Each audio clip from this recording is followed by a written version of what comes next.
Is AI helping? Now, how many of us use AI like ever in our life, just for random little things, right? Raise your hands. I have two. Let me tell you, I didn't know how to do sourdough for the life of me. Either way, that's just some of us here in the classroom. Now, out of this building, there's a whole lot more people going on. Students, teachers, office workers, up to like even writers, they're using it for their AI stuff. From National University, over 77% of businesses started exploring the uses of AI to make things easier. Now, easier as in like, finishing up statistics, or maybe even just making the paper of like what you did that day, so the rest of your others know, hey, those are the numbers. That was just normal equations became harder over time.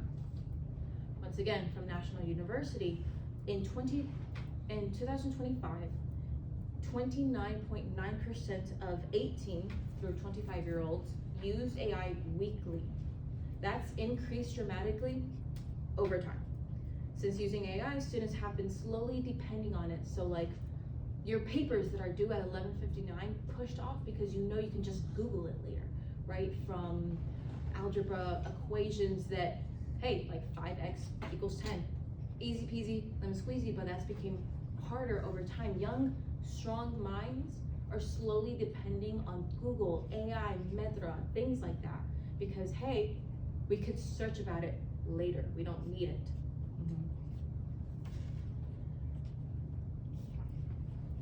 Let's say for itself, even if like AI, you don't care for it, right? It's still also taking away our way of going around with other people, going to communities and things like that.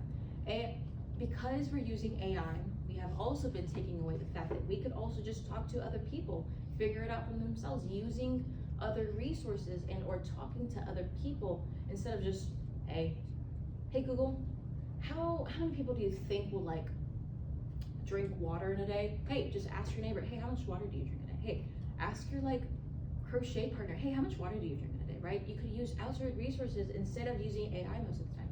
That's taking away from our making friendships, from growing into leadership skills, to using those skills in our future in order to make a better future, right? And let's say you don't care about your education, you don't care if you're lonely or not in the rest of your life, but let's say climate change, right? Ever since using AI back in 2019 maybe, right?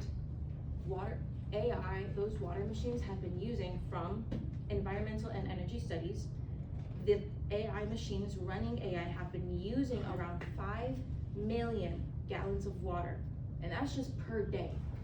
From what they suspect impacting local water resources as global AI consumed is projected to reach 4.2 through 6.6 billion cubic meters by 2027.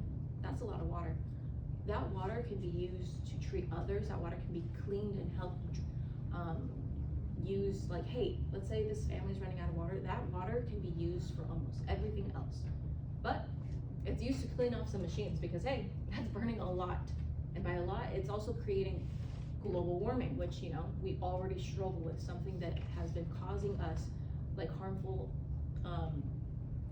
motives since as far young as we can think, right? Using candlelits to even factories that are producing so much, all that floaty stuff I can't remember the name of. But let me ask the question again, is AI useful or is it just harming us? Well, yes, AI is also really good for hey, you've been overworking yourself. You need to finish these papers, something easily that can help you with. Well, yes, AI can also help you with, hey, I don't understand this, my teacher doesn't understand it either. Maybe we can search it up and figure it out ourselves, right?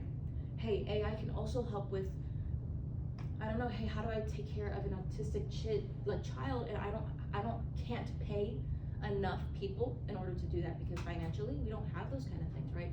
So it's Googling and using AI method does help in the long, and yes, for those tiny little things, but it's also harming us in many more ways.